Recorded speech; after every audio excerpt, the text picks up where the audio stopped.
అదే RTV app వార్తల్ని క్షణాల్లో చదివే అవకాశం ఉంటుంది. ఒక న్యూస్ పేపర్, ఒక టెలివిజన్ ఛానల్ మీ చేతుల్లో ఎప్పుడూ ఉంటాయి. హైదరాబాద్ జిహెచ్ఎంసీ పరిధిలో రిజిస్ట్రేషన్లు తగ్గిపోయాయి. దీనికి సంబంధించినటువంటి ఎలాంటి కారణాలు ఉన్నాయి?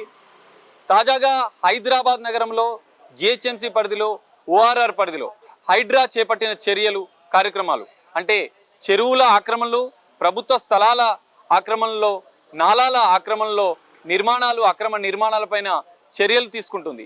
ఈ కూల్చివేతల అంశం ప్రభావితం చేసిందా లేదా కొనుగోలుదారులు అంటే ఫ్లాట్లు, హైదరాబాద్ నగరంలో ఫ్లాట్లు కానీ స్థలాలు కానీ కొనుగోలుదారులు ఏ అంశాలను ప్రభావితం చేస్తుంది?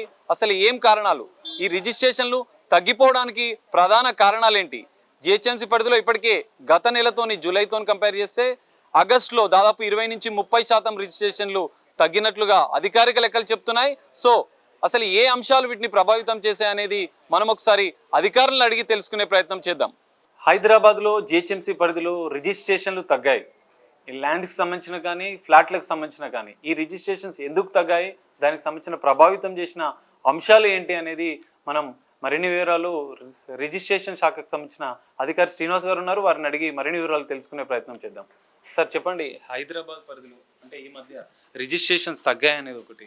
యాక్చువల్ జూలైలో రిజిస్ట్రేషన్స్ ఎక్కువైనాయి. కారణం ఎందుకంటే ఆగస్ట్ నుంచి రేట్స్ పెరుగుతాయని పబ్లిక్ తెలిసి వచ్చింది, పేపర్లలో అక్కడ ఇక్కడ రావడంలా ఆగస్ట్ నుంచి రేట్ ఆల్మోస్ట్ 100% హైక్ అవుతున్నాయనే ఆలోచనతోటి చాలా రిజిస్ట్రేషన్ జరిగిపోయినాయి. అప్పుడే ఇక ఆగస్ట్ తర్వాత ఏంటంటే చేసుకుందామనే వరకు కొంచెం వాళ్ళకు రిజిస్ట్రేషన్స్ కూడా లేవు, అగ్రిమెంట్స్ కూడా అన్ని ఆగస్ట్ కన్నా మొదలే అయిపోయినాయి కనుక వాళ్ళు రిజిస్ట్రేషన్ చేసుకున్నారు.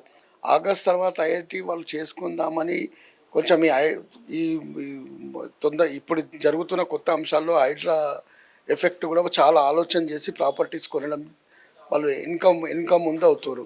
అన్ని చెక్ చేసుకున్న తర్వాతనే పర్మిషన్స్ ఉన్నాయా లేవా కరెక్ట్గా చూసుకొని, ప్లస్ ఎఫ్టిఎల్ ఉందా, బఫర్ జోన్లో ఉందా, ఇవన్నీ చెక్ చేసుకునే ఆలోచన చేసిన తర్వాతనే కొందామనే ప్రక్రియలో రిజిస్ట్రేషన్లు కొంచెం చాలా తగ్గిపోయినాయి అని మేము అనుకుంటున్నాం. అంటే హైడ్రా చేస్తున్న చర్యల్లో అంటే ప్రధానంగా చెరువుల ఆక్రమణలు, ప్రభుత్వ స్థలాల ఆక్రమణలు, నాలాల ఆక్రమణలు, దానికి సంబంధించిన అంటే రిజిస్ట్రేషన్ చేసుకునే ఇలాంటి అంశాలను ఎక్కువ అబ్జర్వ్ చేస్తున్నారు మీ దృష్టి? అంటే మెయిన్ 22A ఉందా, ఏదైనా కానీ ప్రభుత్వంకు సంబంధించిన ల్యాండ్స్ ఏమున్నాయనేది రకరకాలుగా పరిశీలించుకొని లింక్ డాక్యుమెంట్స్ కరెక్ట్ ఉన్నాయా అవన్నీ పబ్లిక్ వాళ్ళు పెట్టుబడి పెట్టే మొదలు చాలా నాలుగు విధాలుగా ఆలోచించి కొందామనే ఆలోచనలో రిజిస్ట్రేషన్లు చాలా తగ్గిపోయినాయని నేను అనుకుంటున్నాను. ఏం అనుమానిస్తున్నారు ఎక్కువ? అంటే రిజిస్ట్రేషన్ చేసుకోవడానికి ముందు కొన్ని ఇంతకుముందు ఉన్నంత అవేర్నెస్ లేకపోతుండే, ఇప్పుడు పబ్లిక్ ఎక్కువ ఏం ఆలోచిస్తున్నట్టు మీరు అబ్జర్వ్? అదే భయపడుతుంది, పెట్టుబడి పెట్టినాక మళ్ళీ మాకేమైనా నష్టం కలగగలదు అన్నట్టు భయంతో అన్ని చాలా 4 విధాలుగా విధాలుగా దాన్ని పరిశీలించి చేసుకుందామనే ఆలోచనలనే తగ్గిపోతున్నాయి అని అనుకుంటున్నాను. అంటే చాలా సందర్భాల్లో ఇప్పుడు మనం చూస్తున్నాం, కొన్ని రిజిస్ట్రేషన్స్ అయిపోయిన దగ్గర కూడా కూల్చివేతలు జరుగుతున్నాయి. సో అధికారులు మరి పూర్తిగా అంటే పరిశీలించారా లేదా, దాన్ని ఎట్లా చూస్తారు మీరు? ఎట్లా చూస్తామంటే యాజ్ పర్ ప్రీవియస్ డాక్యుమెంట్స్ ప్రకారంగానే అన్ని పరిశీలించి అన్ని చేసినారు నామ్స్ ప్రకారంగానే. ఇక అది తర్వాత దాని ఇట్లా ఏ విధంగా అయిందో అనేది ఎంక్వైరీలనే బయట తేలుతున్నాయి కదా.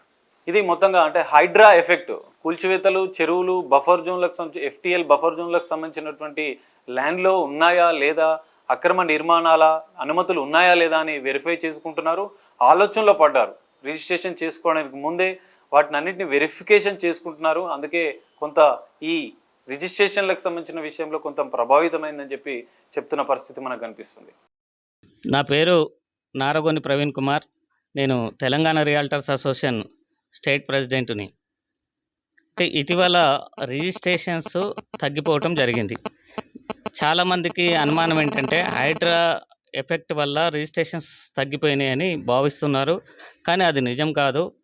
కాంగ్రెస్ ప్రభుత్వం ఏర్పడ్డ తర్వాత రియల్ ఎస్టేట్ మార్కెట్ అనేది చాలా తగ్గిపోయింది, కొనుగోలు తగ్గిపోయినాయి. అందుకే రిజిస్ట్రేషన్స్ అనేటివి లేవు.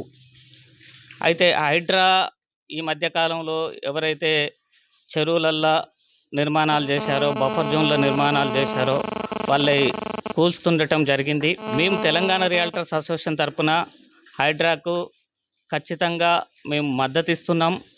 ఎవరైతే ఎఫ్టీఎల్లో నిర్మాణాలు చేశారో, బఫర్ జోన్లో నిర్మాణాలు చేశారో వాళ్ళని కూల్చాల్సిందే. కానీ ఈ రాష్ట్ర ప్రభుత్వం ఇప్పటివరకు ఎమ్మెల్యేలే కానీ, మంత్రులే కానీ, ఇతర సంపన్నులే కానీ ఎవరి కూల్చిన దాఖలాలు లేవు. కేవలం పేద మధ్య తరగతి ప్రజల ఇండ్లు మాత్రమే కూలుస్తున్నారు. ఇది సరైనటువంటి పద్ధతి కాదు.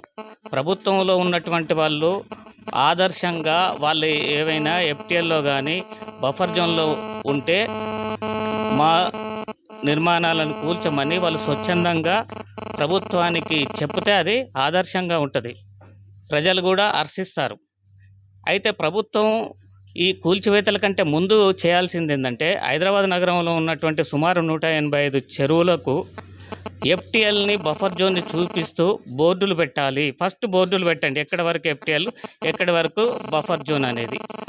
1975 శాటిలైట్ మ్యాప్లు తీసుకుంటే ఒక్కొక్క చెరువు ఎంత విస్తీర్ణంలో ఉన్నది అనేది తెలుస్తుంది. కాబట్టి ప్రభుత్వం వెంటనే ఆ రకంగా దృష్టి సారించి ఆ చెరువుల యొక్క పరిరక్షణ కోసం ఎఫ్టీఎల్ని బఫర్ జోన్లు గుర్తించే బోర్డులు పెట్టి అక్కడ ఉన్నటువంటి నిర్మాణాలు ఏవైతే సంపన్నులు ఎమ్మెల్యేలే ఉన్నాయో అవి కూల్చివేయండి.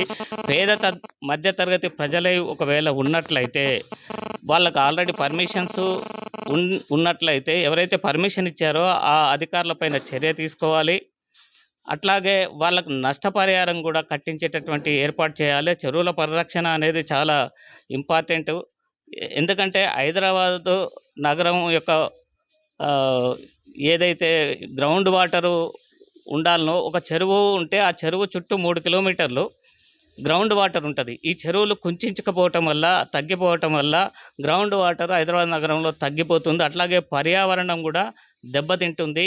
ఇవి ఒకప్పుడు మంచినీటి సరస్సులు, అట్లాగే పంట పొలాలకు నీళ్ళు అందించేటి ఈ మంచినీటి సరస్సులు ఇప్పుడు ఒక మురికి కూపాలుగా మారిపోయినాయి. మరిన్ని వీడియోస్ కోసం ఛానల్ ని సబ్స్క్రైబ్ చేయండి. లేటెస్ట్ అప్డేట్స్ కోసం వాట్సాప్ ఛానల్ ని ఫాలో చేయండి.